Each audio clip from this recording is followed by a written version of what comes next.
I think there wouldn't be atheists if you could prove that a God exists. Precept. What's the problem with it? I'm curious.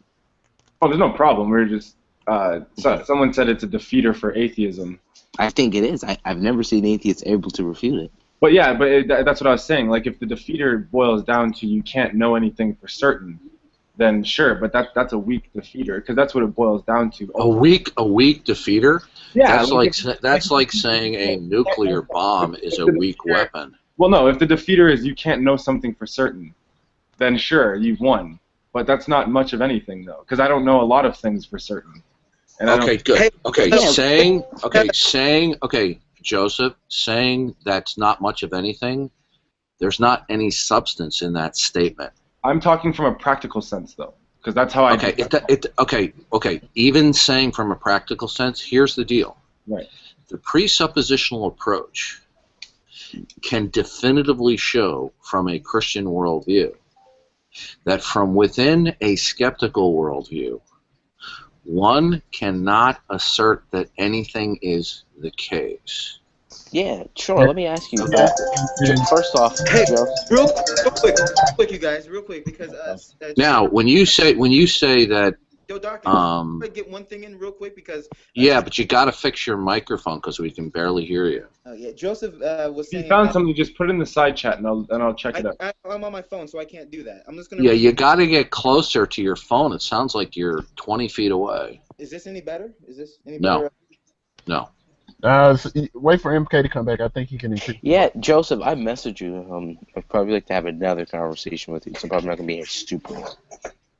I'm just gonna read. I'm just gonna say Surah chapter 4 verses 171. That's where you can get where Jesus is called the Word and the Spirit. He does say that it's nothing more than a messenger, but it still calls him the Word of God and the Spirit of God. But the point I was trying to make is that that's all he was a prophet of God. That's it. Well, hold on. Are you? No, because you're an atheist the Word making. of God and the Spirit from God. Sure. Wait, are you Muslim? But so was Muhammad. Muhammad No, was he was the same not. way. Joseph. Oh my gosh! Joseph, find the first. I just found you the verse in the Quran that says that's about Jesus. Why don't you find me the verse in the Quran that says that about Muhammad? That talks about how we will find the references, all the Muhammad references. Hey, are you through them one spoken? by Are one. you Muslim? No, I'm not a Muslim. I'm a Christian. I just study Quran. I study the Quran. Oh, okay. You studied. That's interesting. Yeah, Joseph, I messaged you like I said I want to have another conversation with you. And, Cool, man. Yeah. So let me ask you, why do you think it's not an effective? I guess. Because at least in the way Dawkins just explained it, right? If it's only from your point of view, right? Like in the same way, from the point of view of Black Lives Matter, there's police brutality against black people in an astronomical way, right? Okay.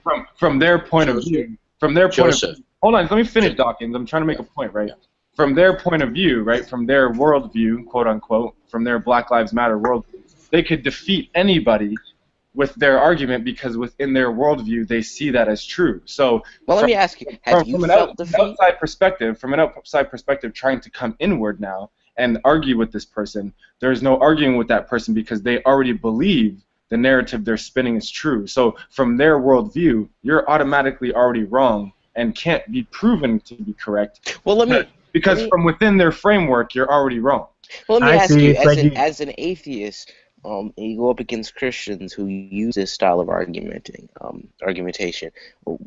Do you feel as though you have no words to say to them after? I'm only speechless because of the absurdity of how when you preface your statement with "from within my worldview, you can't account for knowledge," and it's like, well, okay, but so from then within my worldview, neither can you. And then at that, so sure. Okay, stop right there. Stop right there. Stop right there. You just Joseph. No, you need to stop. You need to stop, Joseph. Once you say neither can you, no, Joseph. This is the important. Once you say, Joe, you're right. You see, we're having a conversation in here. No, but you're rambling on and on. But I'm not finished speaking. So when I'm done speaking, you can say. Don't mute me. But you're going on. You are not being fair. Okay, you're going to start muting wars. I'll mute you too. Okay, I want to say something. You have been rambling on and on, and I've been sitting here silent. Okay, I now. was asked a question by somebody.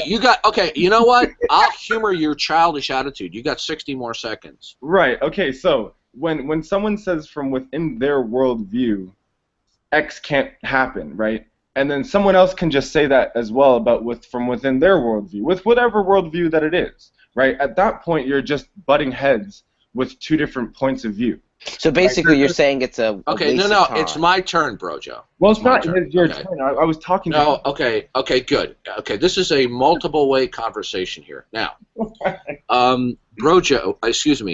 Joseph. Now you see that I've dealt with Joseph before, Brojo, and you got to be careful because he goes down all different rabbit trails. So you have to stick to one issue at a time. I don't Now, think Joseph. You said you. So I don't know. You said from with your. Okay, you see, this is precisely what I'm talking about. Okay, now Joseph, you said. Okay, Joseph, you were given 60 more seconds. Shut your mouth and let somebody else have a turn. Okay, you see, this is what I'm talking about. Now, Joseph, you stated just a minute or two ago, okay, when you say you have the same problem too, that you can't know anything, do you understand, and if you don't, I will explain it to you, that is a self-contradictory refuting statement that you have made? So it would be from both sides. It would be okay. When you admit that you cannot know anything in such a way that you cannot be wrong. No, that's not what I said. And you said you have the same problem too. No, allow me. That can only be from your worldview. Not from a Christian worldview. Real quick. Hey, Joseph, let me repeat it. Joseph, can I say something real quick, please? Sure. Please, nobody share the link. That's all I want to say. Okay. So just let me repeat it so you can hear what I was saying, because you just attacked the words, right? I was using an example. That's why I brought up the Black Lives Matter people, right? Because if from within your framework, right? If your Christian worldview says that I can't know anything without your God, but that's your point of view, right? Okay. So my point of view, I could say, I'm not saying I do say this, but I'm saying from my point of view, I could say, well, you can't know anything with a God, right? I could just say that, right? Okay, Joseph, you're not thinking clearly. You're not allowing me to finish the whole thing. You're just. I know, but you go on and on and on.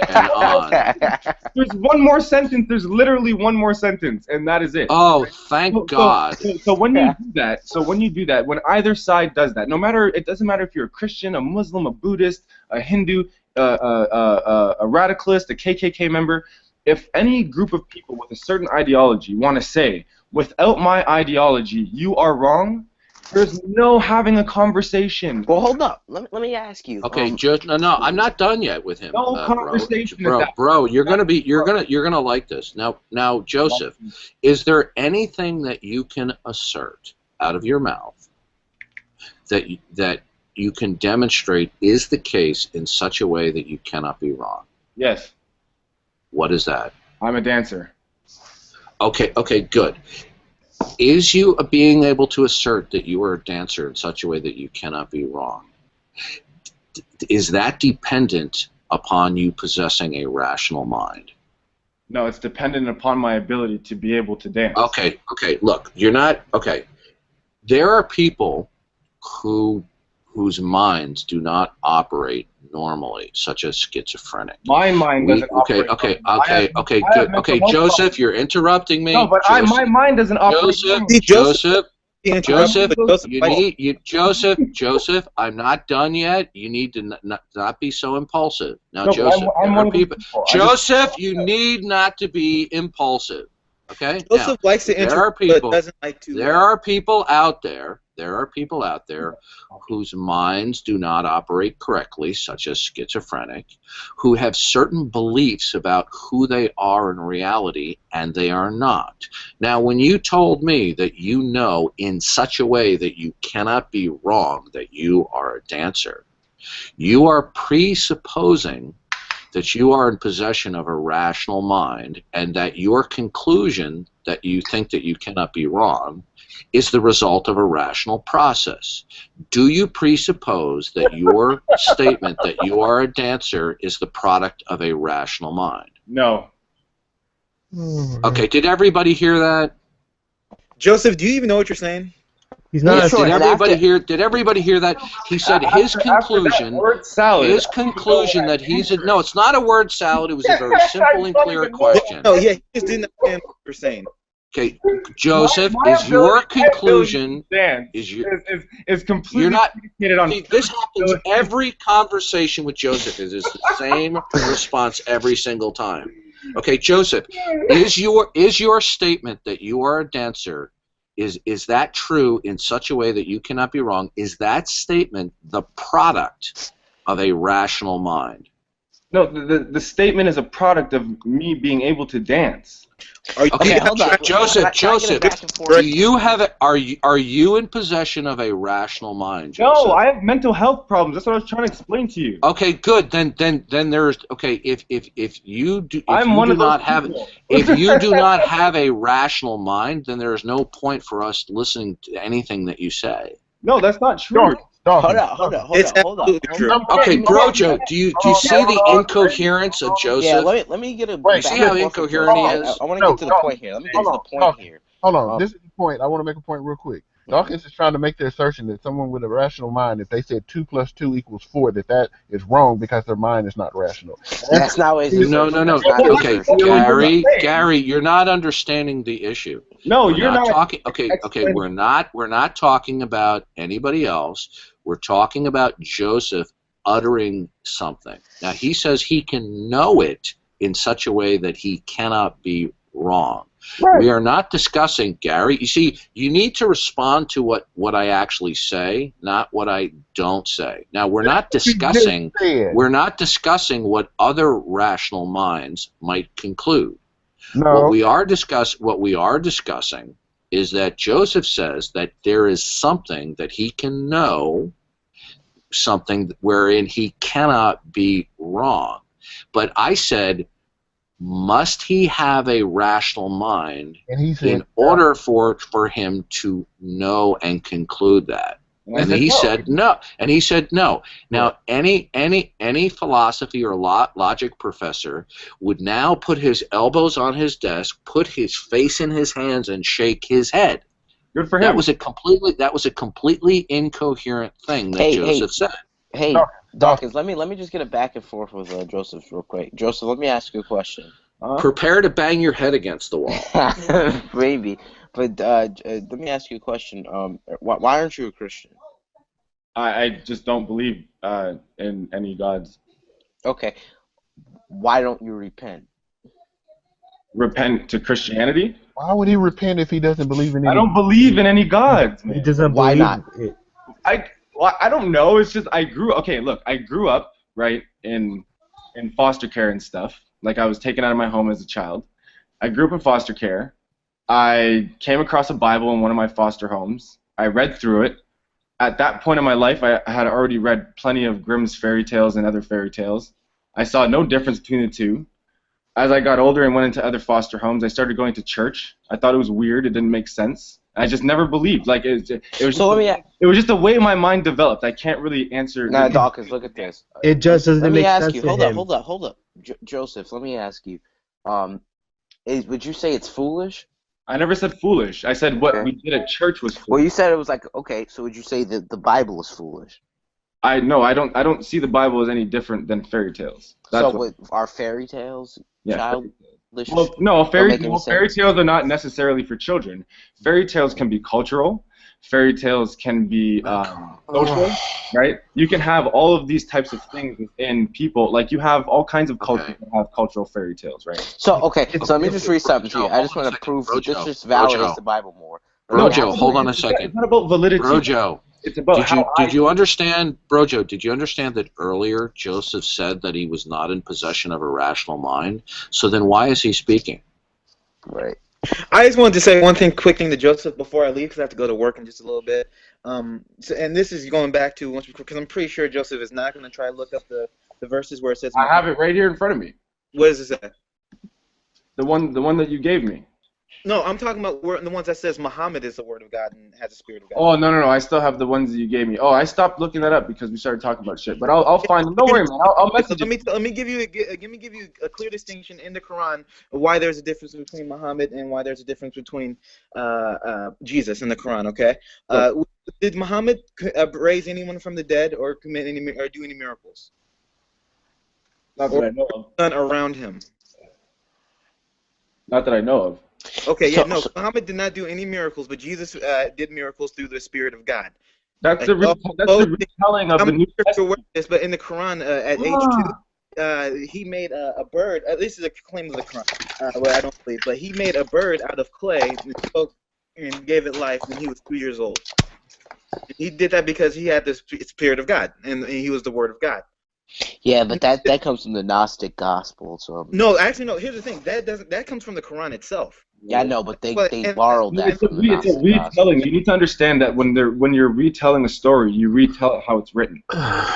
Yeah, well, hold up. Joseph, how can you even speak on the microphone? Shut the fuck up, retard. How can you even speak? Well, you see, I'm a part of this conversation. I've been silent for quite a while, so I'm responding here. What I'd like to know is, you told us earlier that, and you see, this is Brojo. You see, this is what happens every time I try to have a conversation with Joseph in the past. It ends in a meltdown. Now, Joseph, you said you do not have a rational mind. Do you want to know why?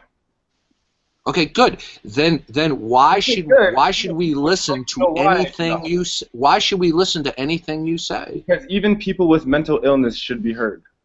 Okay, good. Do you understand the difference between mental illness and a basic reliability of cognitive functioning as in a rational basis? I don't have that. Okay, good. Okay.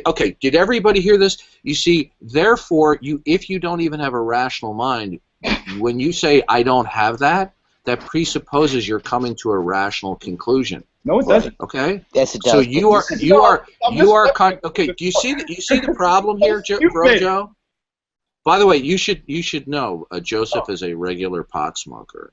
Dawson, didn't I just ask you if Joseph lacks critical thinking? If Joseph was making he does. That 2 + 2 = 4, even though he does not have a rational mind, would that mean he is wrong? Hold up. This is Gary. In order for that to be determined, there would have to be a rational mind. No, Gary. Okay, Gary, listen. You need not to be so. Listen carefully, Gary. The issue is what can Joseph himself determine that something is true in such a way that he cannot be wrong. Okay. Now he must. Okay. Hey Gary, do you and Joseph have the ability not to be impulsive and not cut me off in mid-sentence? I'd like to finish. I haven't been hogging the microphone. I'd appreciate you not interrupting me. I will be done in 30 seconds. I will be done in 30 seconds. Can you act like a adult here and let me finish? Okay, Brojo, this is ridiculous. Why are you calling out to other people? Now, Gary, this is Gary. Gary, I'm not straw man. Okay, I'm not done. I'm gonna have 30 more seconds, and then you can speak. Right. Brojo, hold on. The issue here is this: can Joseph, from within his skepticism, can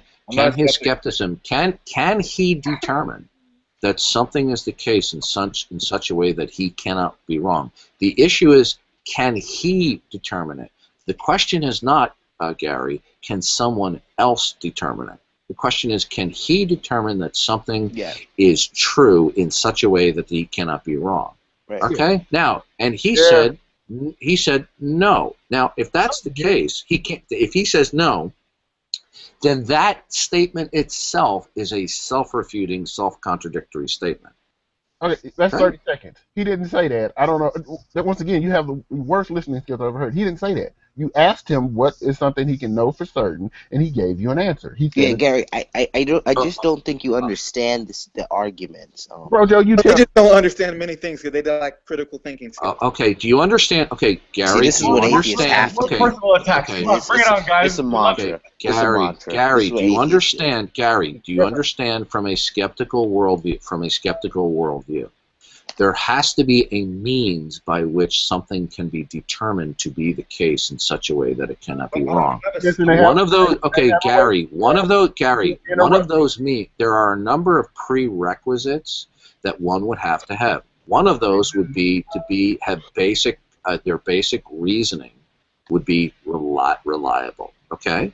Now, it is not possible without the aid of an omniscient, omnipotent God to actually determine that your basic reasoning is reliable. That's why in philosophy, Gary, that's the reason why in philosophy Your logic that your basic cognitive reasoning is reliable is called a properly basic belief, because it cannot be justified to be the case. right. One must assume that your basic cognitive reasoning is reliable, because there is no means by which you could determine that it was without assuming it. Hey, Gary, do you mind? Okay. Properly basic beliefs are not Yeah. on your reasoning.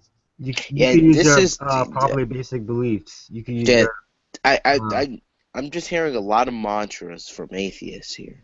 I am not an atheist, but properly basic beliefs are not based upon your reasoning. You have I said no mantras. I didn't say that, Gary. You weren't listening. Is Gary a Christian or what is he? No, he's not. He's a deist. These things don't matter to have these. Yes, mantra. That's he has to Oh, re-say we're wrong in order to feel Okay. good. Now, So the problem, the straight your issue, the issue is this. Dawkins, can I? It sounds like you're saying that a skeptic can't even be a skeptic from a skeptical worldview. Correct. Okay, once you adopt, if you do not embrace the Christian worldview, any other worldview that one adopts, you cannot utter any statement in such a way that you cannot be wrong. Well, they Okay, can say, hold on, I can give you. And here is the reason. Hey, Gary, can you let me finish? I was asked a question by the room owner. Okay, I'm not hogging the microphone. I'll be brief. Okay, now, if one is going to say, well, that is not true, you're going to have to provide a basis by which you can determine that something is true in such a way that you cannot be wrong. All other worldviews do not have the necessary prerequisites to do so. What about the Muslim one?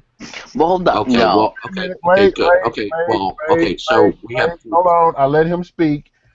Once again, everyone has properly basic beliefs. He knows this. It's not justified, and that's Here we go. That's within any worldview. A mantra. That's a not mantra. just the Christian worldview, and he It's has a mantra. Okay, It's a mantra. you can't even make that statement from within your own worldview, Gary. I cannot make the statement that I have properly basic beliefs. You can, okay, Gary, from your it's a worldview. Okay, hold on a second. From Gary, your you're an atheist, okay, pretty much.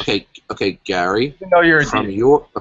your worldview, from your view of deism, you cannot utter any statement in such a way that you cannot be wrong. I can give you one quick. I exist.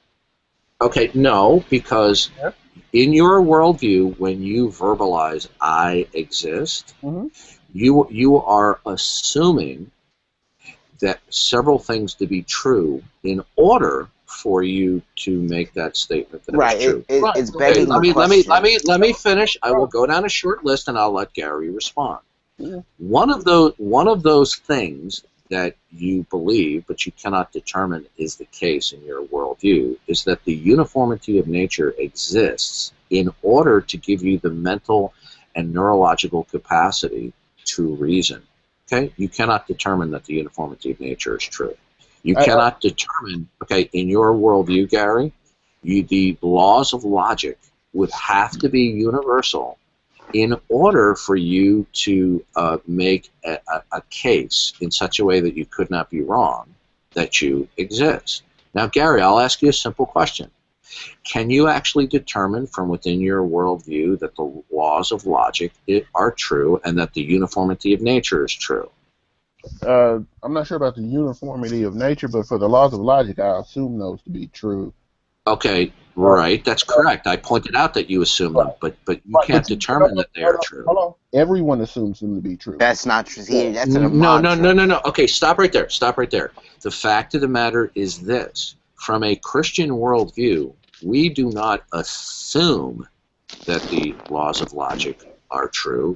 In the Christian worldview, that the laws of logic are universal is a product of both natural revelation and special revelation. No. So it is not a mere assumption. Well, wait a minute. From the Christian worldview, y'all don't assume them to be true, so you can justify. No, because here's where you're mistaken. When you say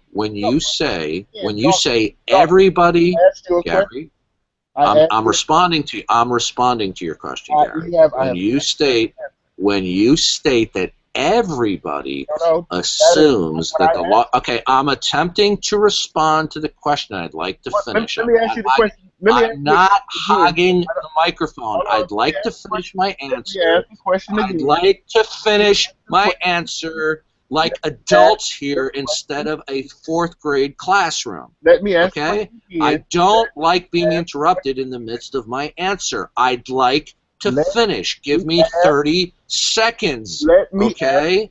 Okay, I'm going to finish my answer. I am going to keep talking until the room owner does something to stop this. I'm attempting to answer, and you're cutting me off. Because when you say, "Okay, I'm speaking now," you are not taking your turn.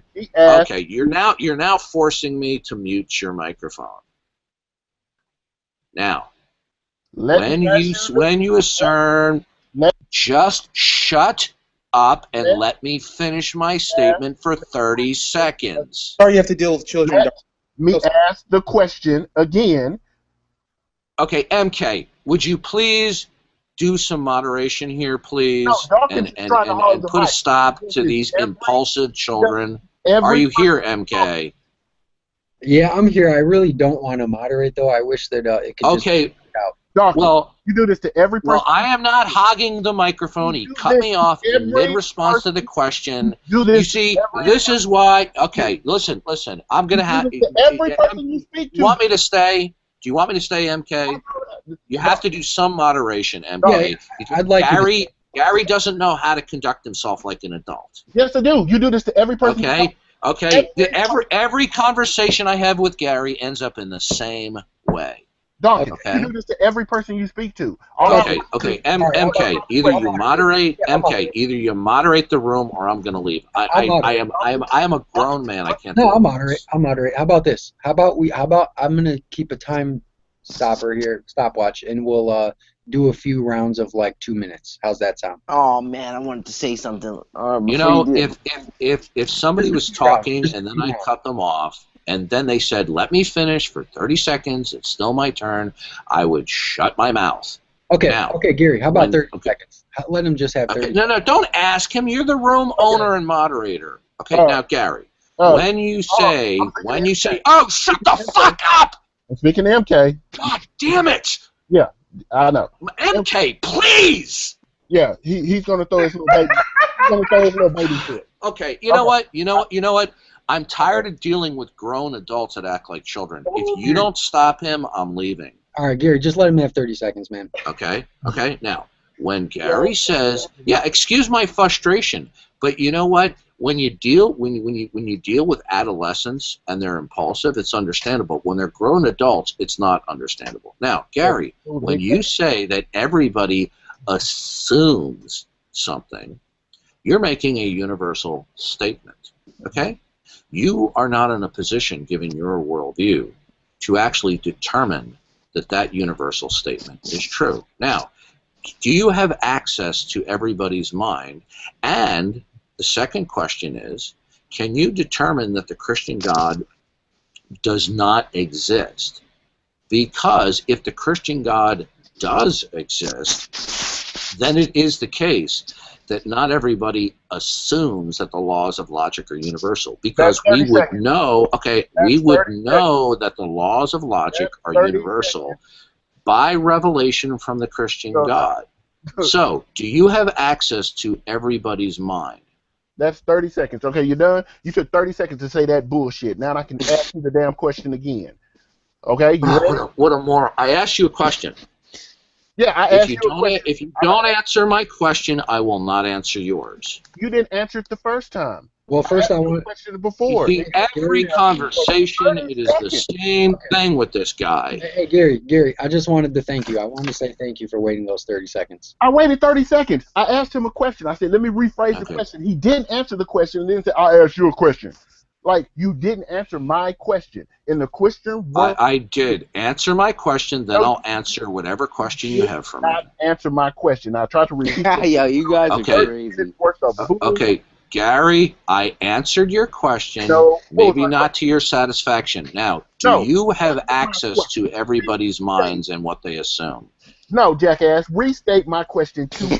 Okay, is that an answer to my question? Restate my question to me, because you didn't answer it. Gary, what question did I just asked you? Okay, all right. I'm going to give you one more chance, all right? What? I'm not trying to be rude.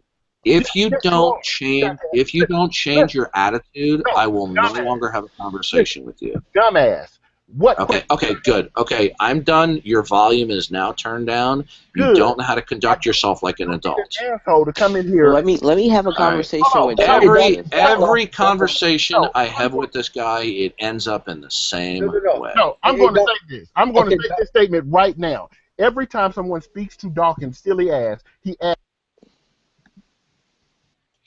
Every time I talk to Dawkins, he does not answer any questions. I asked him a question. He can't even restate the question because he's a dumbass, and he knows he couldn't. Okay, MK, this stuff does not have to be going on if you moderate the room. Okay, let's do this. I want to do this. Let's take 1 minute exchanges of maybe like a few rounds, and then maybe. Okay, I asked him one question. He did not answer it. He didn't even try to answer it. Now, I'll ask the question again. The question is very simple. Dawkins did not answer it. He went on a 30-minute trial about nothing, but he didn't answer the question. Let me add Jesus, you, me. Hold up. Now, I'll ask the question again. In a Christian worldview, do you not assume properly basic beliefs? No. You do not. So they can be justified. You can justify your properly basic beliefs under the Christian worldview. Absolutely. We have the revelation of God that He has constructed the world in an orderly and regular manner, and that His mind operates accordingly to the laws of thought or the laws of logic, and He has constructed a world that comports with the way His mind thinks. And once again, I'm not done yet.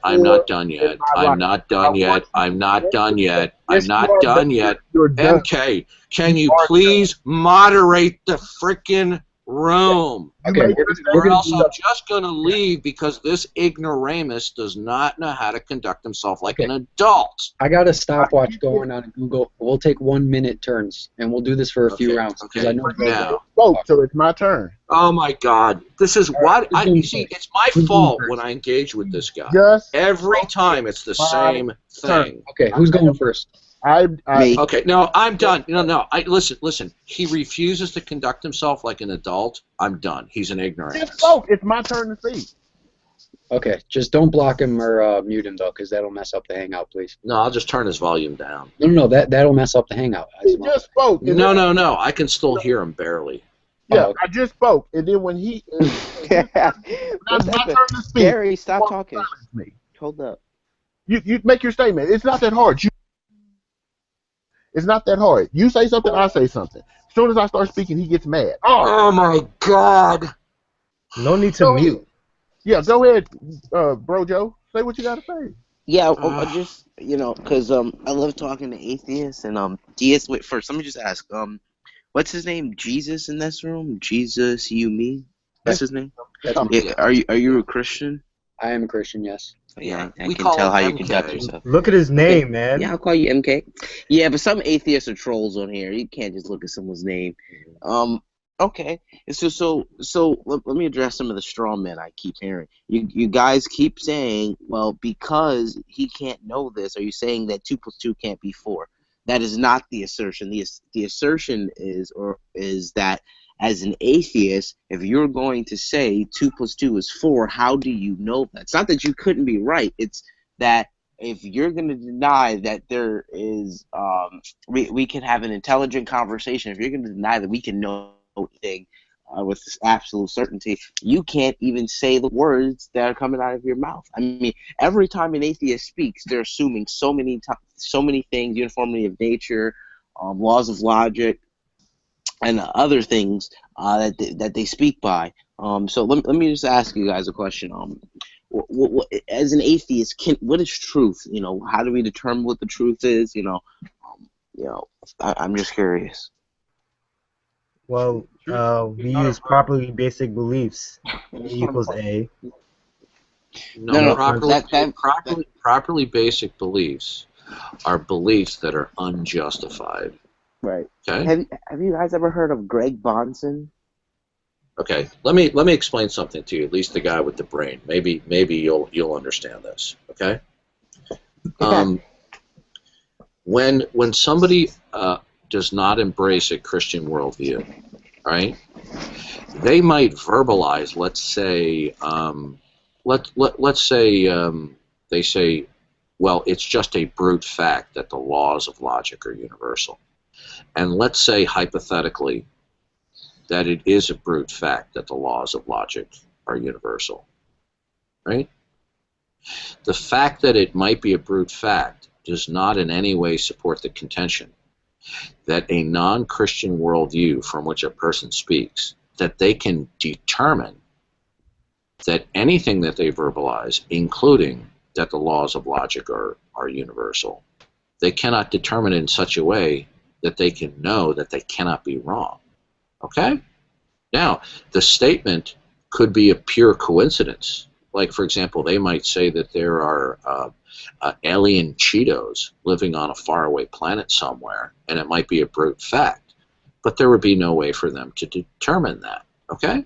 So, whenever a person from a non-Christian worldview makes a statement about the reality, there is no way for them to determine that anything that they say is the case in such a way that they cannot be wrong.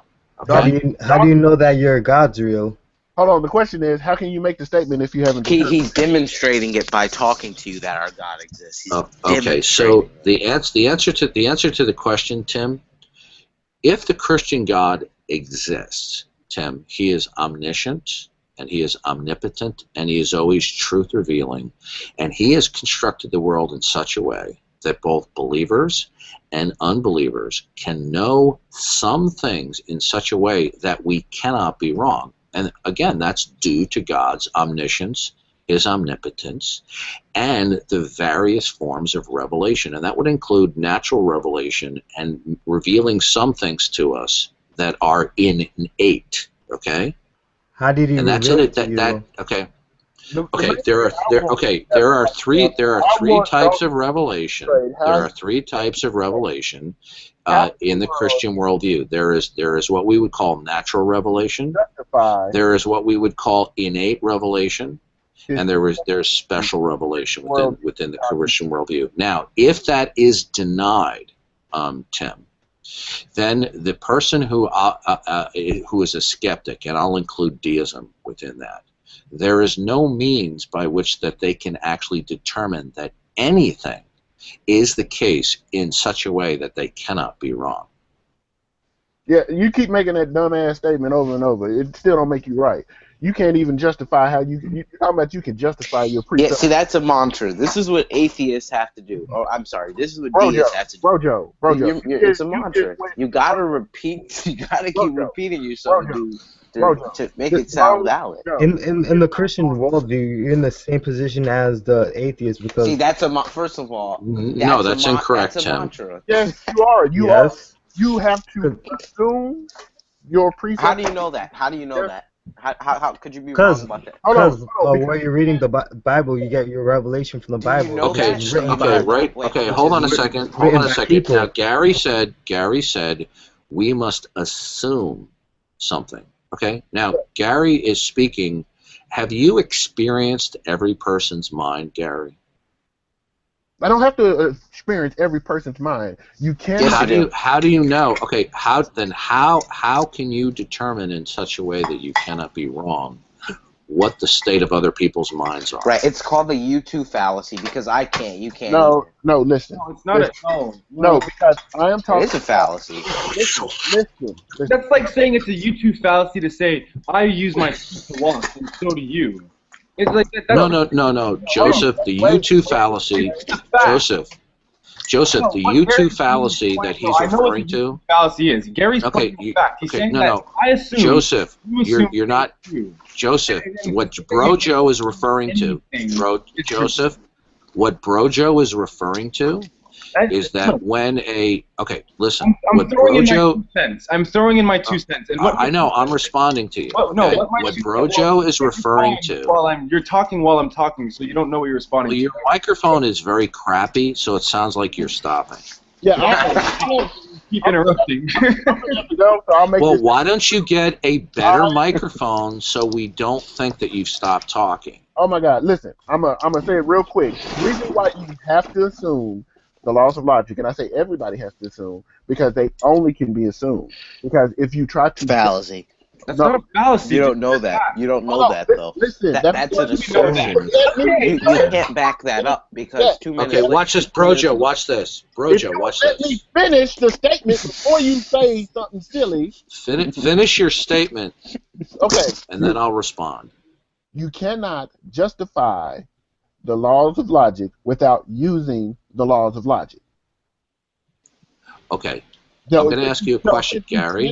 Since you cannot justify them without using them, you only can assume them. Unless you want to go under pains of circularity, you would have to keep trying to use the laws of logic to justify the laws of logic. Okay, Gary, can the Christian God, who is omniscient and omnipotent and always truth revealing, can he reveal something or anything to me in such a way that I cannot be wrong, where I wouldn't have to rely on assumption?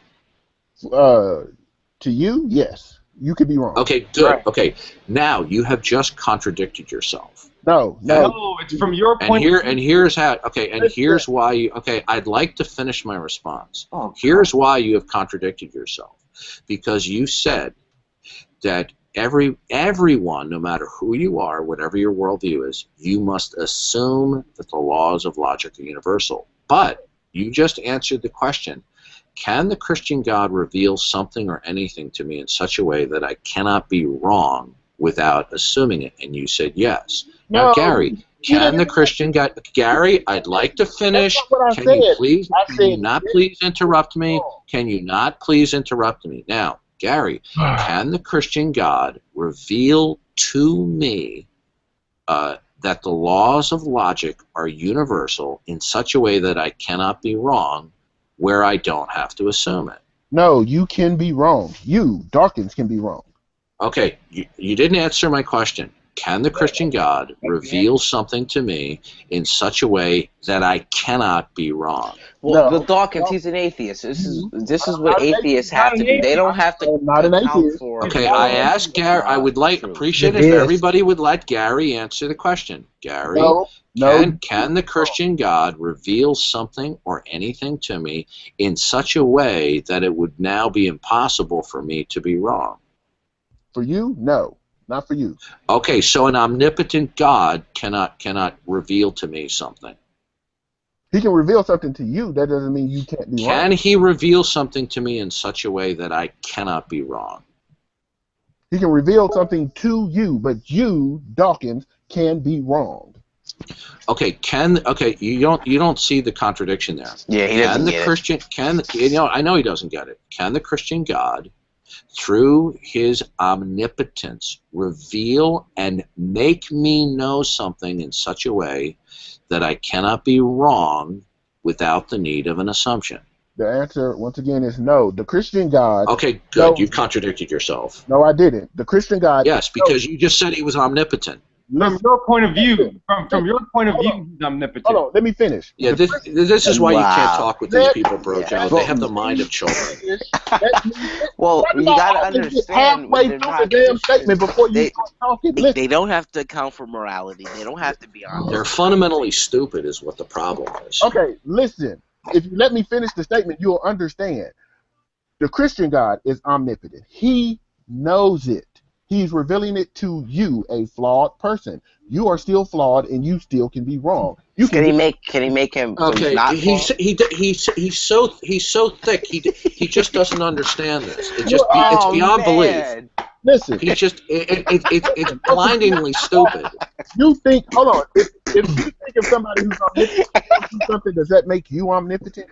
Oh my God! Yo, Oh, how do you not get what he's saying? Dawkins, here? listen. I know. Can- Every time I have a conversation, Brojo, it's the Somebody- same thing. This is how stupid he is. Listen, if someone is omnipotent and they tell you something, that doesn't make you omnipotent. Well, hold up. That's Can I- not what he yeah, said. that- That's it not could what be he a said. lie. What's the assertion? Can I word it in a different way? Like if you're going to grant the properties of the God of Christianity, and the God of Christianity is omnipotent, not only is omnipotent, but he can only deliver the truth. So if an omnipotent God delivers to a human being a statement, that's by definition a true statement. Given that you know it's a true statement, you know it cannot be false, it cannot be wrong. Therefore, you know it with 100% certainty that it's true. Right, but what about the major assertion that he, on his behalf, the assumption that God cannot reveal it to you in a way to where you cannot be wrong about it? He says, "Well, we're flawed. Can he not make a way so that you're flawed?" I mean, there's so many assumptions here. Well, yeah, This but is what atheists Brojo, have to don't do. waste It's your just time. honesty. Gary It's is just not smart enough to Where'd you- understand these what issues. Dawkins, what Dawkins, Wait, where'd you get the revelation from? You got it from the Bible, right? No, Where's hold my up, wait, people? hold up, Okay, hold up. Don't. Okay, This is not. okay, hold up. Tim, that's not the issue. Oh, The yeah, issue is this. Okay, even worse than okay, that. Tim. Dawkins Okay, is- Tim. Here was the Yeah. issue. Gary stated. Tim, Gary stated that everybody must assume that the laws of logic are universal. Now, that is a de facto denial. It's that a the fallacy. Christian, okay, it is a. Okay, let me finish. All right. When Gary said that everyone must assume the laws of logic, he's made several errors. The first error is he's making a universal statement. From within his worldview, he doesn't have the capacity to determine that universal statements are true. Number two, when he says everyone must assume the laws of logic are universal, that is a de facto denial that the Christian God, who is omnipotent, omniscient, and always truth revealing, has revealed to us in such a way that the laws of logic are universal, where we cannot be wrong, where we don't have to assume it. Now, in order for him to justify his claim that everyone must assume the laws of logic, he would have to show that he can determine certain universal statements such as that, and that he can determine that the Christian God does not exist. Yeah, He and can what do Dawkins- neither of those. What Dawkins just said is that he can justify the laws of logic without using the laws of logic. So we will sit here and wait for him to do that. No, I just explained. I Oh, just man. explained to you. I just explained to you, is that you made the statement that everyone must assume the laws of logic. Now that's a universal. Are you making the Okay. counter argument that they can be justified by someone? The only way that anything can be justified to be true. Okay, I'm attempting to answer. Can you control your mouth and let me finish? Thank you. Now, the only way that anything can be justified to be true in such a way that we cannot be wrong is if the Christian God exists in the manner that He has constructed this world. Excellent. If you Now, let's justify the laws of logic. reject, okay, Gary, can you take off your child cap and put on an adult cap and wait till I'm done? We don't want to hear you go on this long ride. Let's justify the law. I'm not hogging Guys are the crazy. microphone. I'll be done in 30 seconds. Just shut your mouth. Say 30 seconds Now, every time and go okay, on. shut your mouth. You see, this is why I don't like talking with you. I don't care, Dawkins. You keep making Okay, you're acting like you are a grown adult. Act like one. Dawkins, once again, can you justify the law? I'm not done speaking. I'm not done speaking. Now, the only means by which we can determine that anything is true is through an endowment by the Christian God. You said that deny the. That's an assertion, man. Okay. Wait a minute. Gary, can you wait 30 seconds without interrupting me like an impulsive child? If you repeat yourself again, shut your mouth. MK, I don't understand why you tolerate this anarchy in the room. Because we don't want to hear you say the same thing 5, 6. Oh my God, this guy. Do you live in a group home, Gary? Yeah, I live in a group home. Now, answer the question. Okay, all right. Listen, I can't keep doing this. Life is too short. Gary, I'm sorry. I can't deal with you any further. You're an ignoramus. That's good. Justify the laws of logic. Let's go. Yeah, I know. You're going to be quiet now. To be fair, it was your mouth. You got Let me ask Joseph a question. all that talking, you still can't justify the laws of logic. Gary. Oh my God, this guy is mentally defective. Yeah, I know you're mentally defective. I'm wondering how long you're going to go. Every conversation I've ever had with this guy is this way. Dawkins, can you justify the laws of logic? Answer the question. I've asked you Joseph, what don't you get? I told you I have no interest in further talking with you because a conversation with you is impossible. Don't you mean Gary? Okay, do you understand English? I'm not interested in speaking with you. Hey, Dawkins, I got a side question for you. Wait, don't you mean Gary?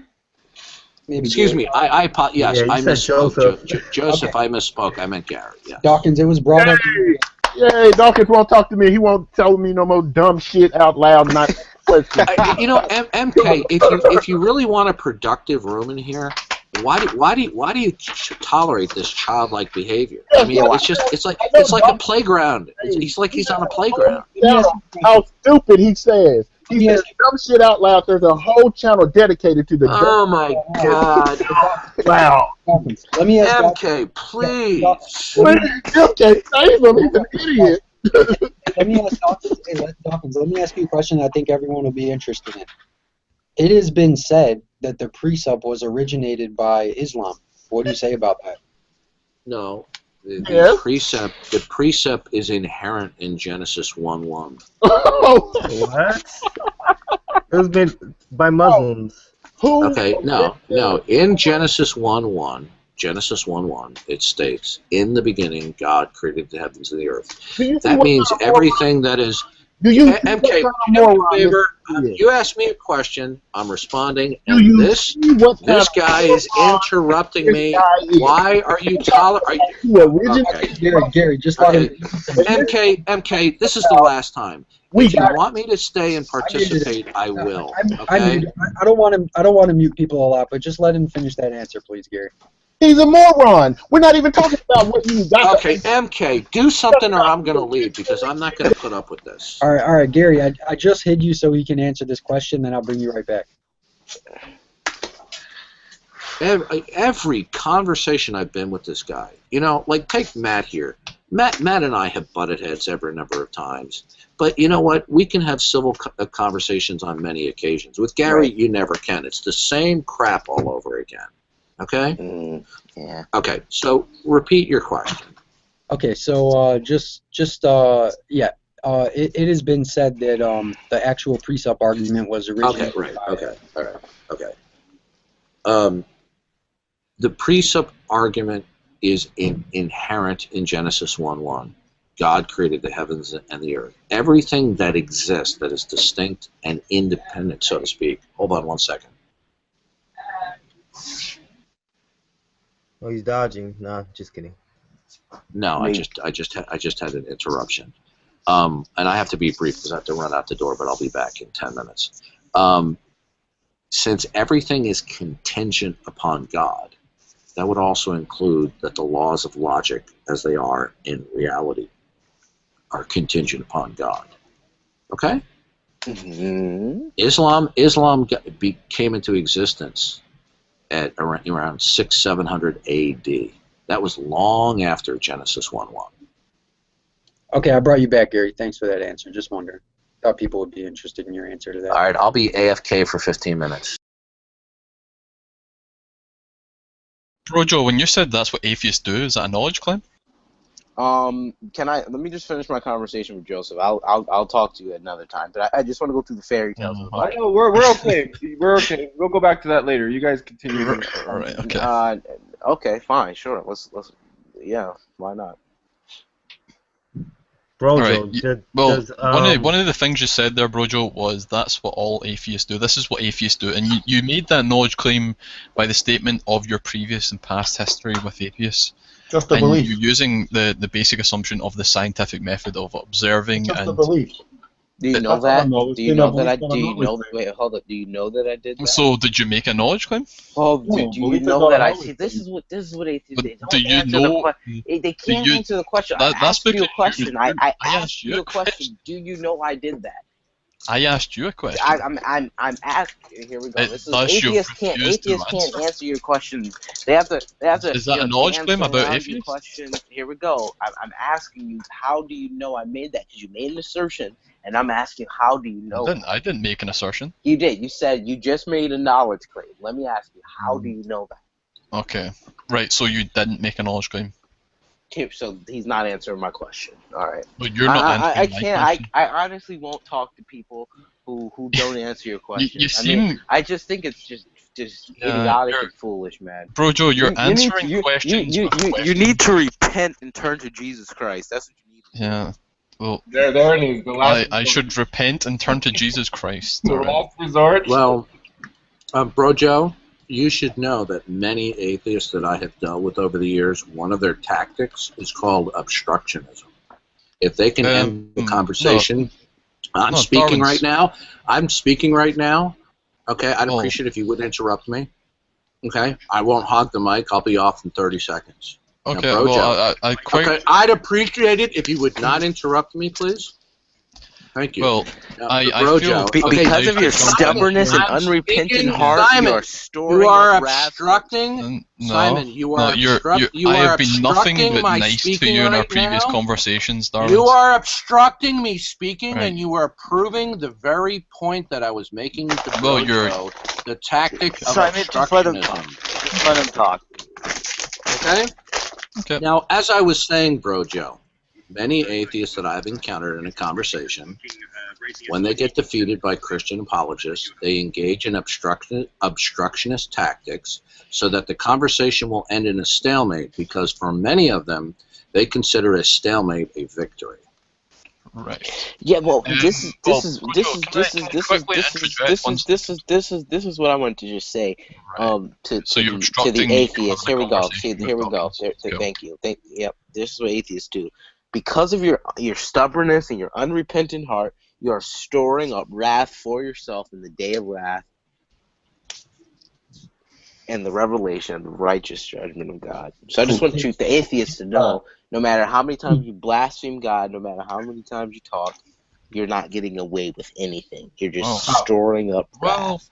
Brojo, and Dawkins and Matt, to an extent, I've been nothing but rational and fair. I try not to make personal attacks. I try not to interject too much. But when I get bagged into this knowledge claim where this is what atheists do, that seems a bit discriminatory to me. Simon, Simon, you said you've been nothing but rational. Is that correct? I've been nothing but fair and rational in my own reasoning. Okay. Are the necessary conditions for rationality in existence, Simon? Right. Well, you're going to go down the sort of loophole of presuppositional argument that I've had with you. That is a legitimate question. You claimed that you were rational, and I said, are the necessary conditions of rationality present? Under your definition of rational and under your basic knowledge beliefs. I would say no under your understanding of rationality. No, I said under anybody's definition of rationality. Under anyone's definition? Okay, under anyone's definition? Simon, are there preconditions that are necessary in order for one to have rationality? Okay, well, let me first of all get a grasp of what you mean by rationality. What do you mean by rationality? I'm using it the way that you did. You're using it the way I did. How do you know? You're now dodging. Are you making a knowledge claim that you know what I mean? Okay, Simon, you are now. We're having a conversation. I did answer the question. You're now dodging. He quieted down for you. Don't interject him. Okay, Simon. Answer his question, please. I'm using the word rational in the manner that you did. Now, are there preconditions? Can you maybe tell me how I used my own words then? Okay, I'm going to assume that you used it the way everyone else uses it in a general sense, unless you're using it in a private way. Now, Simon, the general unless sense you of want to rationality? look. Okay, Simon, unless you want to look embarrassingly silly by dodging a legitimate and fair question, then I would suggest stop being evasive. Okay, now, Simon, when you say you are being rational, are there preconditions for rationality as you are using it? Okay, you know the Google definition of rational, okay, based on or in accordance with reason or logic, alright? But unfortunately, your terminology of logic requires absolute knowledge, and to make any sort of knowledge claim, it is impossible under your sort of level of knowledge claim that would be required, and that's why I said under your definition of rational. No, it wouldn't be rational. Okay, Simon, you're dodging now. I asked you. I'm not dodging. You told yes, you are, because what you're attempting to do, I have made no worldview claims as of the moment. I just simply asked you a simple question. Simon, I'm speaking. Simon, usually you conduct yourself as a respectful gentleman, but you don't seem to be doing so right now. Now, Simon, you made an assertion from your worldview that you are being rational. Now, do the preconditions for rationality, as you are using that word rational from within your worldview, do they exist?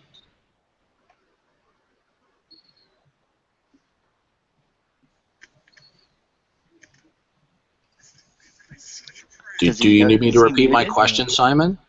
No, I don't. I don't need you to repeat your question, but unfortunately, I don't think I can give you an answer that you'll find satisfactory with your worldview. It will be satisfactory with mine. You need to repent, Simon. So you can't answer the question.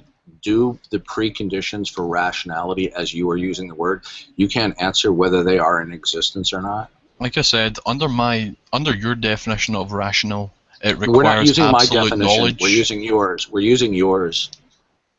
All right, and so under you're the dodging sense of again. How I'm using rational, I use the reason and logic to my best of my ability. So under my definition of rational, yes. Okay, what are those preconditions for rationality from within the way that you are using the term? Reason and logic. Okay, what are the preconditions for reason and logic? Yeah, what are the preconditions? You're right. I will eventually get to a circular line of reasoning. The same with every worldview. Okay. Simon, what are the Okay, do you understand basic English? What are the preconditions for rationality from within your worldview? The basic definition of rationality requires a reason and logic to the best of my fundamental basic beliefs. Yeah, but you're I'll repeat the question. I'll repeat the question. Prerequisite conditions for reason and logic exist. Then you're not answering my question, so I'll ask it again. What specifically are the preconditions or prerequisites for reasoning, rationality, and logic in your worldview? All right. So I'll give you a good, probably a poor example. You take a rock in your hand, you lift it up, and you let go of it. You do this 1 billion times in a row, the rock will hit the floor.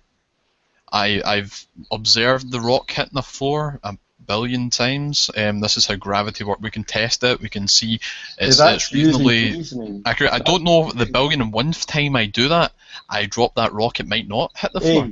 That's reasoning. That's not giving the prerequisites for reasoning. That's telling I'm still not. He just wants to dodge questions. This I'm still not hearing an answer to my question. Do you need me to repeat the question, Simon? Yeah, can you repeat the question, please? Okay, good. So this will be about the 5th time I've repeated the question. Okay. What are in your view? Okay.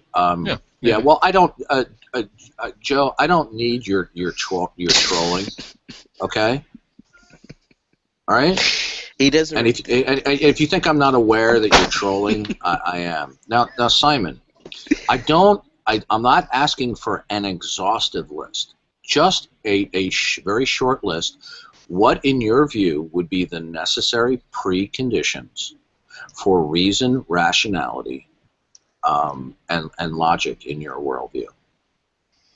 Reason follows from rationality. Rationality. So Simon doesn't respect you. That's why he won't answer. No, Brojo, please don't interrupt him. If I gave you sort of any incantation that I've disrespected you, have I done anything like that? I've not really insulted your worldview, not insulted or personally attacked you as a person.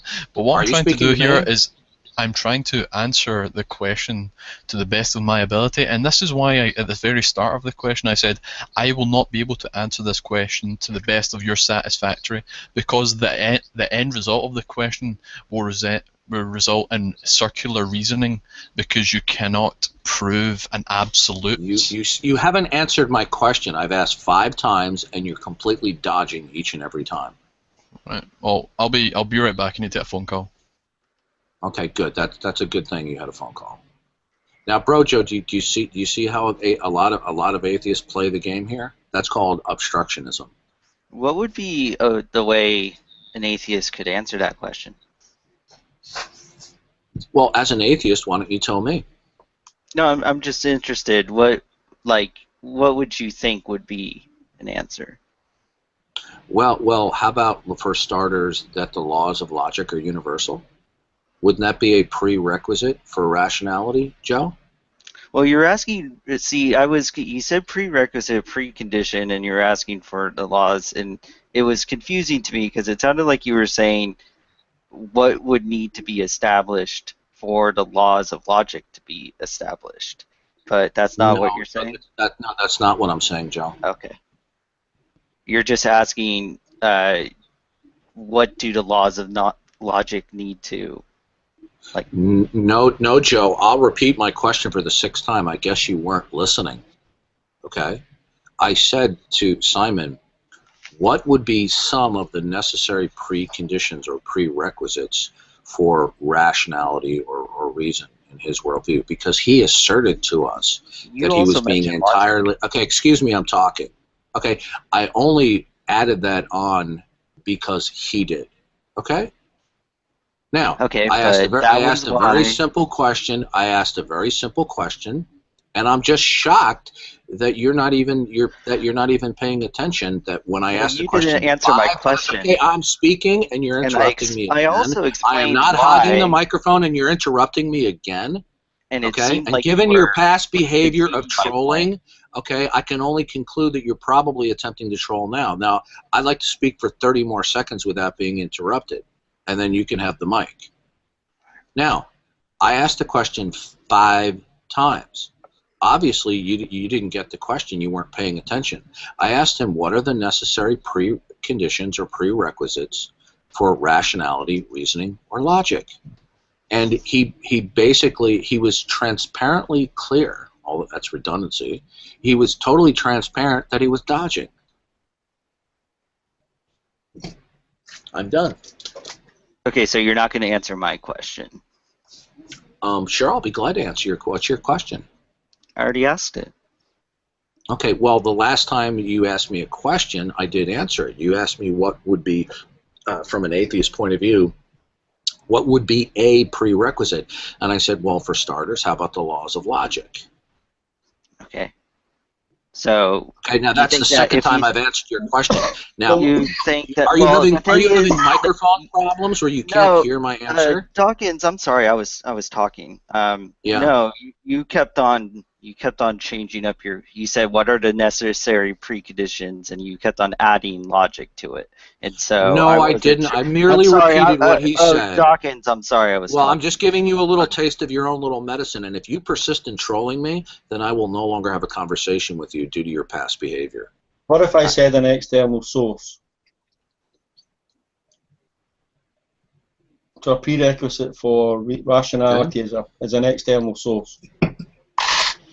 Okay, so you can't do that for atheists. Okay, so Joe, if you want to, yes, you can make appeal to a platonic realm where logic and mathematics and shapes and numbers exist, mind independent, and you know, that would be an atheistic response to the question that logic exists as some sort of platonic realm, and that's the prerequisite for rationality.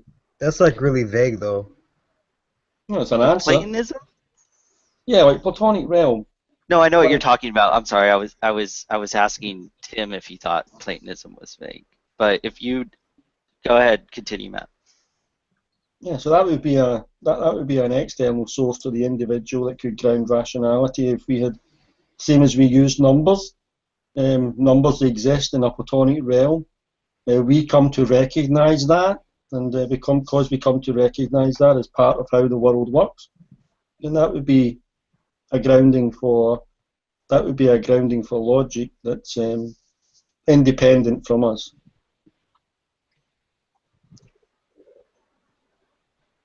I imagine this is something that's actually been thrown at you before, Dawkins. Me? No, Dawkins. What's been thrown at me? Just appealing to Platonism, saying that the laws of logic cohere with concepts in Platonism, just like with numbers and stuff. What's your point? No, I was just wondering if you. The point is that would ground rationality for human beings, the same as mathematics is grounded for human beings.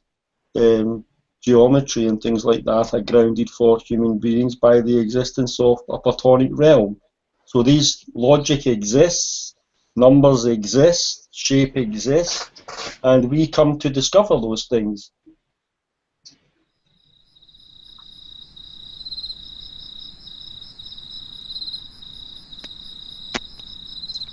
Right? They exist as abstract objects outside of space-time. No, they exist. They have real existence. The Platonist says they have real existence. It's just not like they don't think it's. They don't have material existence.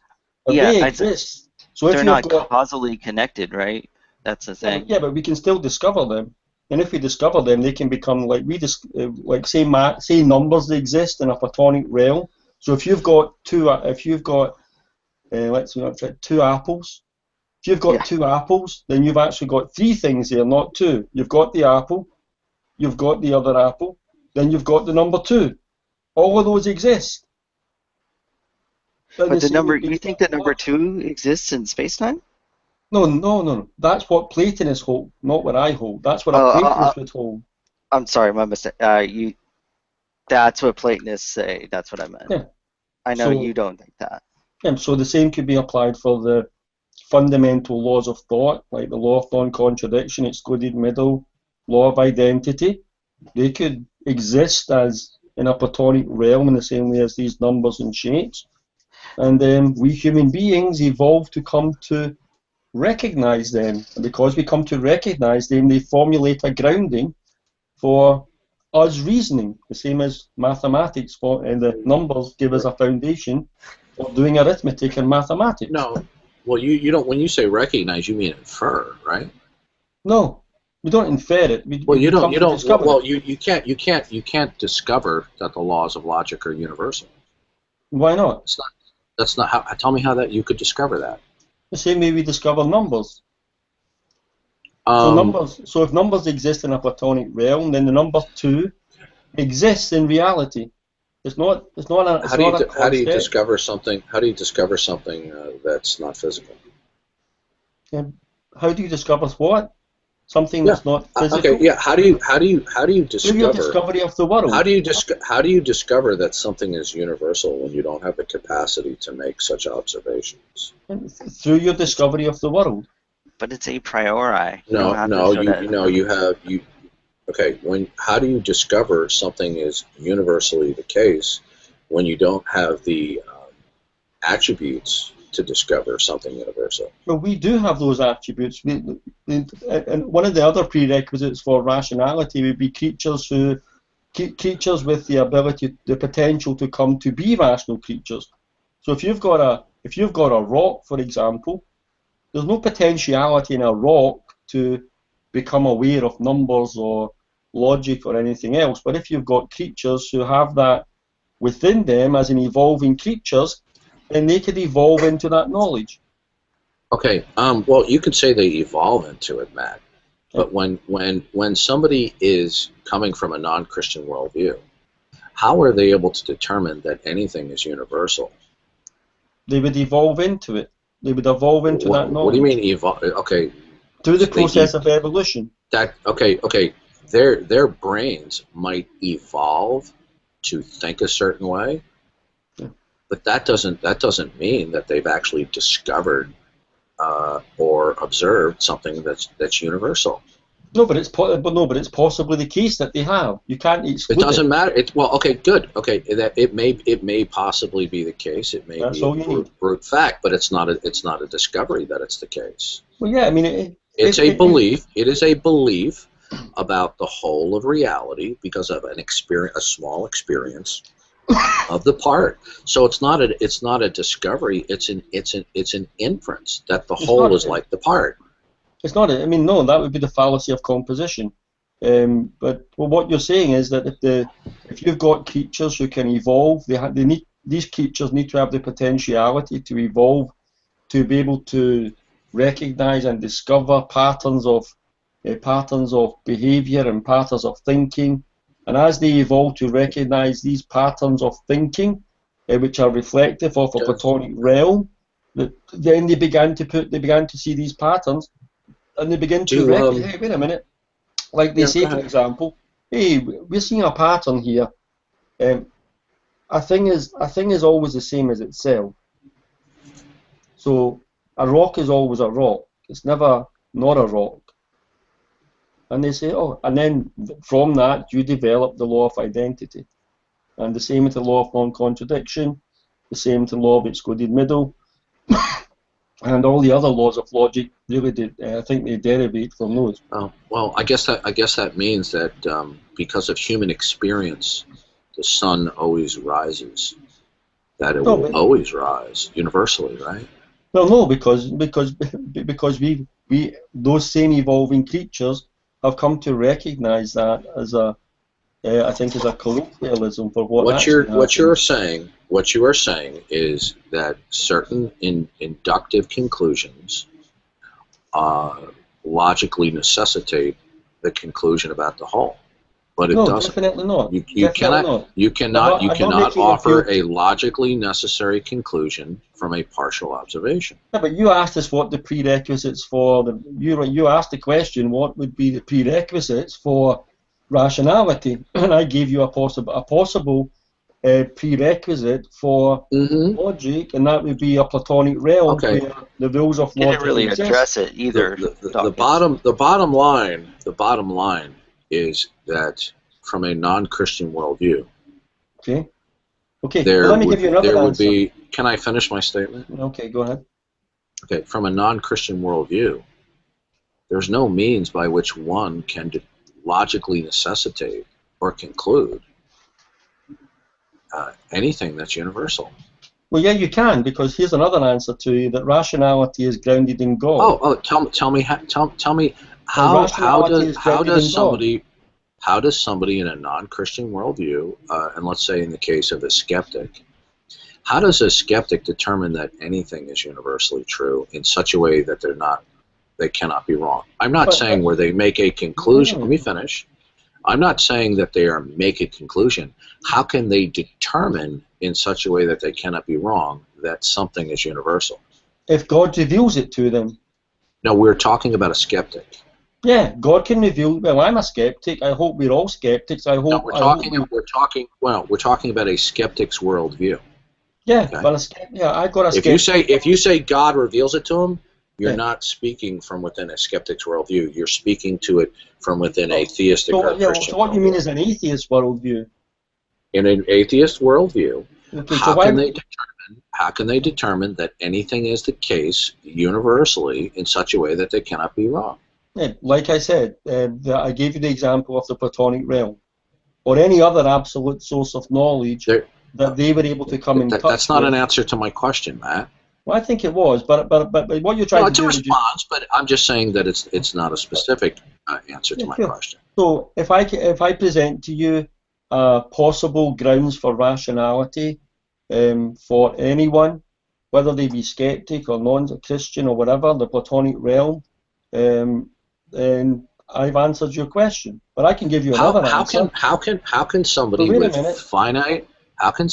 finite powers of observation determine that anything is universal? How would they determine that in a way that they cannot be wrong?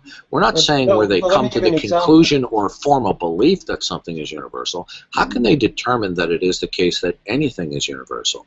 Well, once you've evolved to the point where you recognize these patterns of thinking and you recognize this as reflective of the Platonic realm, and you start to put labels on that, like, okay, so what's happening here? It's these patterns, there's logic and reasoning, and then you can apply reasoning because you've identified, you've discovered this Platonic realm, you believe that exists, and you start to apply it, and you get consistent results, and you keep applying it, and you keep getting consistent results, and then you consider something like the principle of explosion.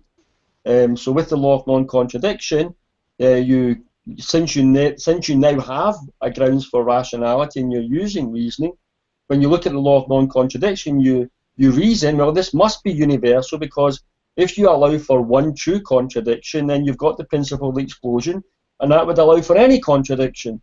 And that's okay, Matt, that's a nice answer, but that doesn't determine that something is universal. You might conclude. You might conclude by the principle of explosion. The principle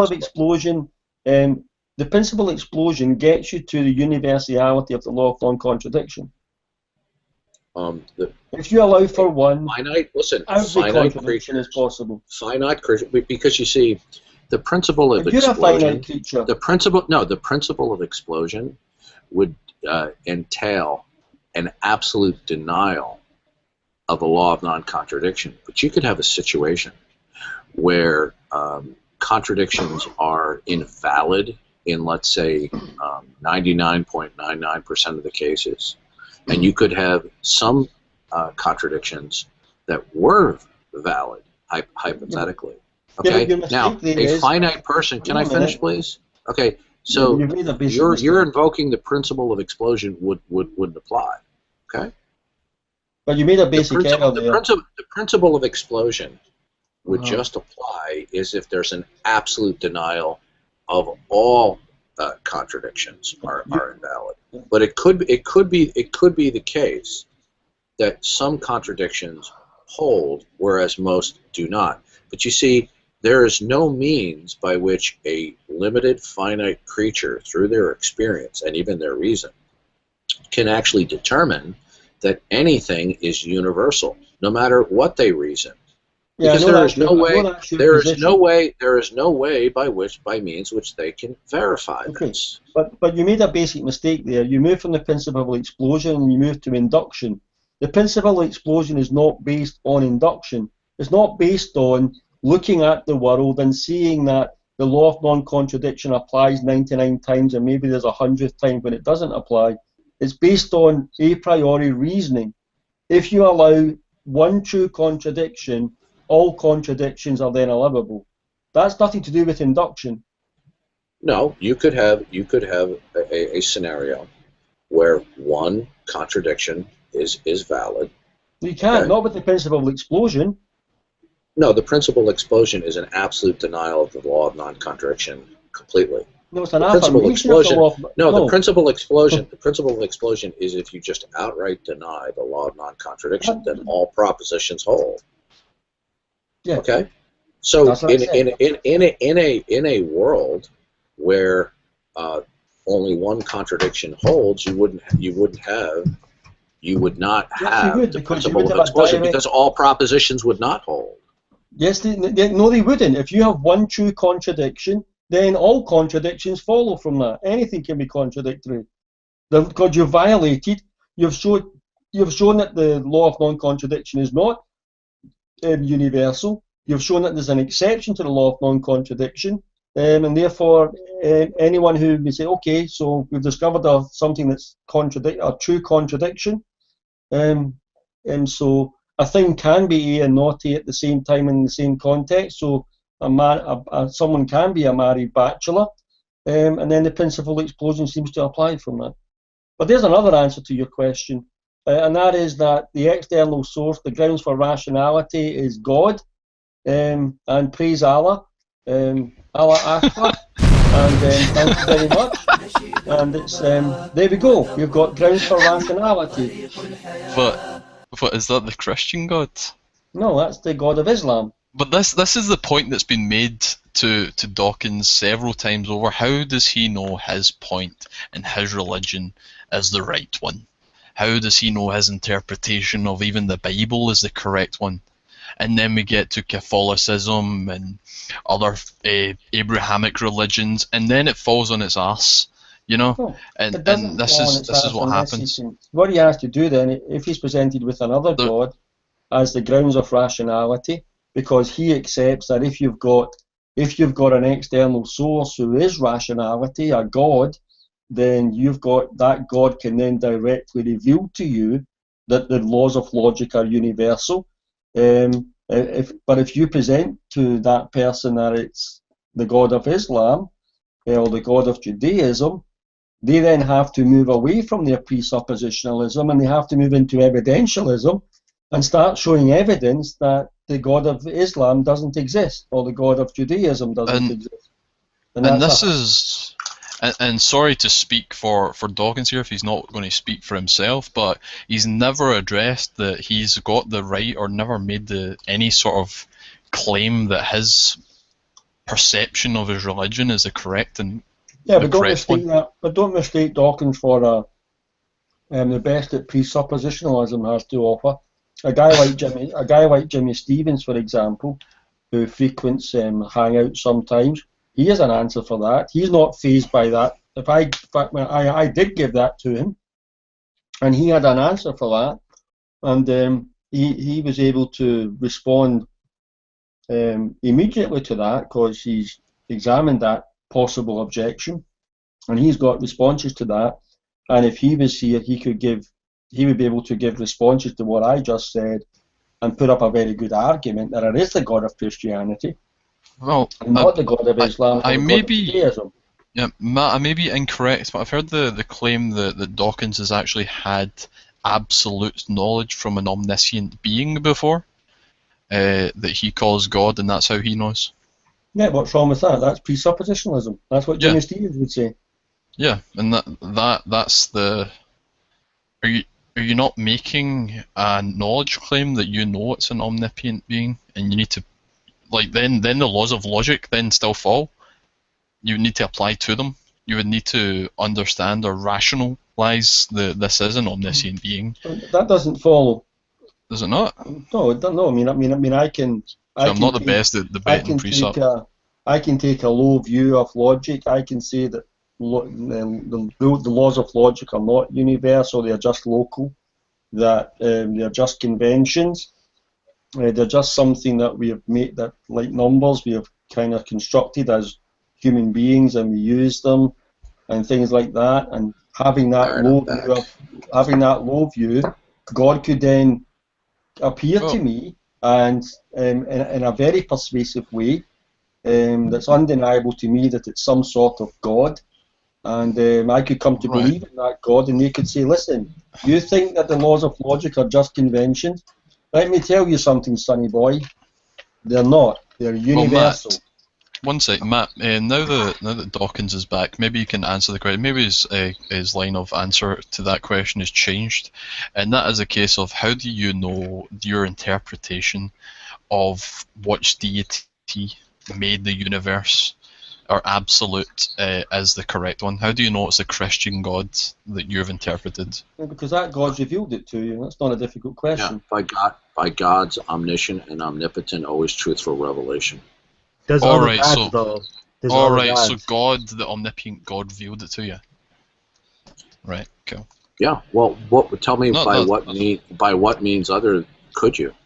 Yeah, that's where I was confused. Well, a super intelligent alien who was perfectly rational could do the same job. Yep.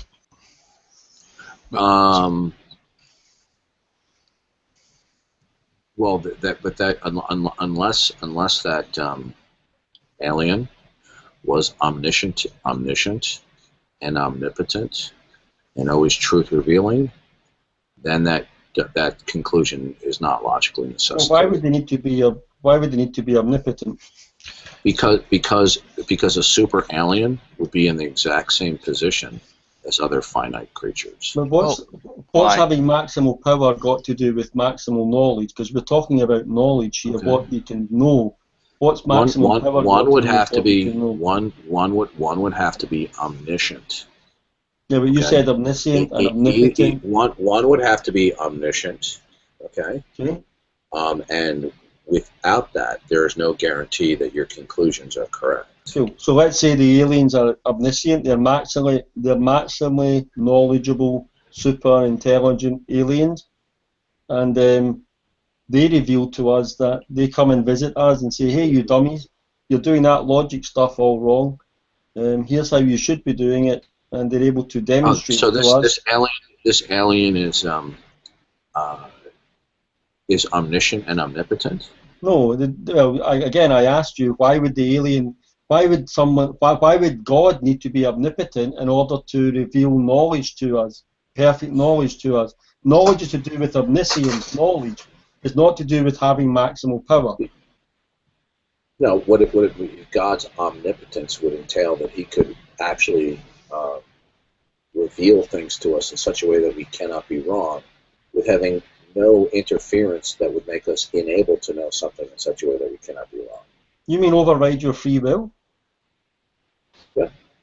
I mean, so you believe that God can override your free will? What I find strange is, why are you adopting this type of? He asked you a question, man. When you Because I'm not Joe, don't troll me. If you expect me to converse with you in the future, Joe, don't troll me. Okay. The reason why is you're because nice with me. I'm not persuaded that presuppositionalism is a... No, I'm not asking you that. I'm saying, given the fact that you hold a biblical worldview, is not everything that exists contingent upon the God of the Bible, man?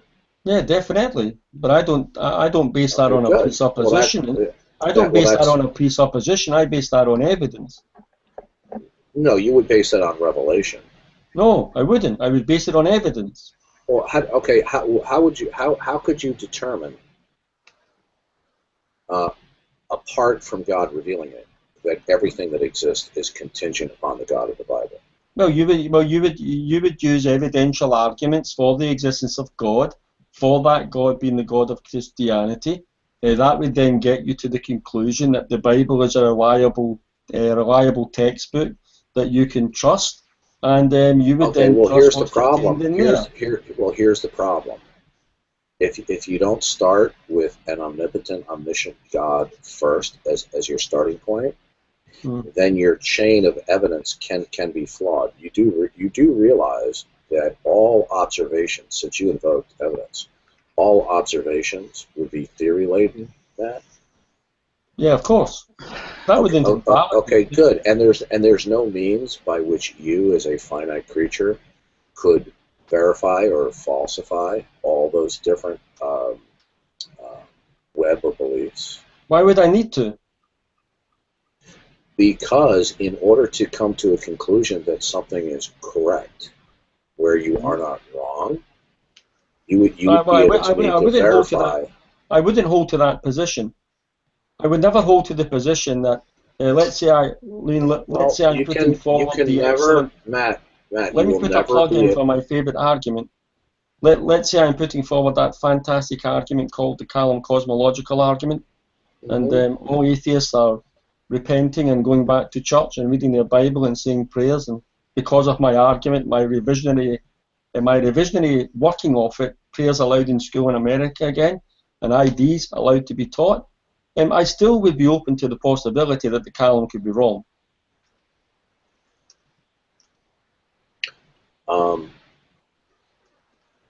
When you say evidence, evidence requires observation. No, well, maybe. Yeah, maybe. Okay. But what do you mean by observations? Observation, you mean my physical sense? Observation. Okay, do you agree with the statement that all observations are inherently theory-laden? I don't know what you mean by do you mean physical observations? Well, what else would it be? You're talking about sensory perception, observations based off of that. Mm-hmm. So I think you could have, like if someone's blind, are you saying they don't make any observations? I didn't say that. So when I say, do you agree? Do you agree that the propositions that we form following our sensory experience are inherently theory-laden? Yeah, of course. So what? Okay, good. And those all theories, even individual theories, are the product of a web of belief. Yeah, of course. Okay, good. And if we cannot verify that it is the case that each and every one of those supportive web of beliefs is true in such a way that we cannot be wrong, then there's no guarantee that the conclusions you make following observations are correct. Of course. Okay, good. But what follows from that? Therefore, you can't prove anything in such a way that you cannot be wrong by making an appeal to evidence. Yeah, you can't prove things in science, and that's utterly mundane. Okay, we already good. know And that also applies to existence as a whole as well. Yeah, I can grant you it for the whole of existence, and it's not saying anything interesting, because if you're aware of your epistemological limitation as a human being, you already recognise that there's no way you can get to absolute certain truth. So you resign yourself to saying the best I can do in my situation is get to the best approximation of that. You can't even determine what's best. Well, yeah, you can, because like I say, you can. No, unless you start with the revelation of the Christian God through His omnipotence, omniscience, and His always truthful revelation. And by revelation, I mean the natural revelation, innate revelation, and special revelation. Remember, it's not exclusive this way. Okay, unless that's your starting point, you can't even demonstrate that it is the case that something is the best. So why would the starting point need to be the God of Christianity and not the God of Islam or the God of Judaism? Because he said it first. No, because the God of Islam is self-contradictory. He's not the Lord of non-contradiction. Can you present evidence for that claim? Islam contradicts itself in the Quran. The Quran says God has no son. Well, yeah, but that's not a contradiction statement. That's not a contradiction. It contradicts Christianity. Jesus is a prophet of God, according to the Quran. Okay, yeah. Therefore, what he says cannot be false. Jesus said that he was the Son of God, and the Quran says God has no son. No, actually, I mean, if you look at the Hebrew scriptures, it actually gives you tests for when a prophet is speaking truthfully and when a prophet's not speaking truthfully. So being a prophet did not guarantee truthness in everything you prophesied. You could get things wrong. You could be a false prophet. So the fact that Jesus is a prophet doesn't guarantee that. Then there's no means. If a prophet can utter things that are false, other than making predictions in the future, then there's no point in listening to a prophet then. But in Yeah, Islam, that's why in Islam you shouldn't listen to Jesus. You should listen to Allah.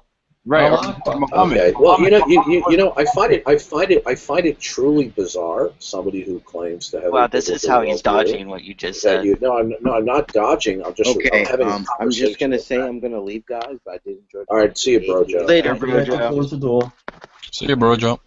Peace. Okay.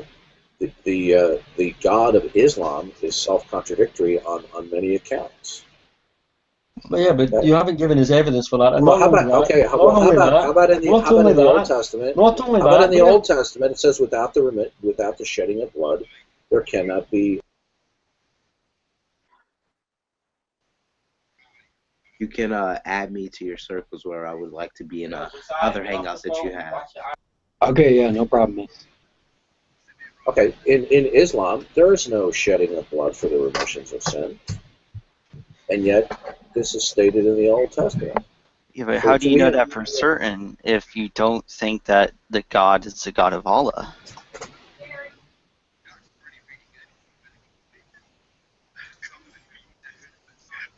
I think what they're trying to illustrate to you, Dawkins, is that this can be applied to any God that claims to be a creator, right? Yeah, and that has a book that's written about it. Right. Like you're saying that the God of the Quran is contradictory. I don't understand where you get that from. And their prophet was Muhammad. It wasn't Jesus. Jesus was just a prophet, right? But he wasn't the prophet. The prophet was Muhammad, so you'd be listening to Muhammad. You wouldn't be listening to Jesus, right? And that's quite thoroughly laid out in the Quran and by Muslims. So, I mean, I just don't understand how he could. What's his foundation? What's his basis for denying the God of Islam? If the God of Islam is responsible for rationality, for the laws of logic. which I'm sure a Muslim could argue if they really wanted to. Yeah, that's the problem. But And Jimmy Stevens I think he's got far better responses to those questions than Dawkins has. yeah, I can't front. Jimmy Stevens is pretty good. it's gonna be like pretty weird hearing like a pre-sub Christian and a pre-sub Muslim just battling each other. Yeah, I don't think I've ever met Jimmy Stevens. Or He's really nice. For some reason, he gets underneath people's skin, and I don't know. I think it's because he's always calm. Like you can't really like rattle him. Well, that makes you a strong debater though. Someone that's not willing to snap under. Matt's right. He's good. He's also like good at debating. Yeah. But he can. Matt's not the only one who said that he's probably the best pre-supper around here. I think Nicholas Strode also, and I think I could probably say it. I think he's really good, especially. Oh, go ahead, man. No, I was just going to say, yeah, it's understandable that people tend to lose their temper regarding subjects they're passionate about, but you need to understand that does nothing for your debate when you resort to ad hom and personal attacks. But it'd be quite good to hear a pre-supper that is. It'd be quite good to hear Jimmy Stevens. Yeah, he used to come in a bit more, and there's a couple of debate coliseums where he was in there, and it was like heavy hitters. I think even Ozzy showed up in it, like that. Like Hypatia was there, she's the one who I think is. Her and Cliff are probably the smartest people, definitely, I could think of on here. But I don't. A lot of different topics were kind of thrown. I don't think that nothing in science requires something to be logically necessary, and so it seems like you're talking about two different areas.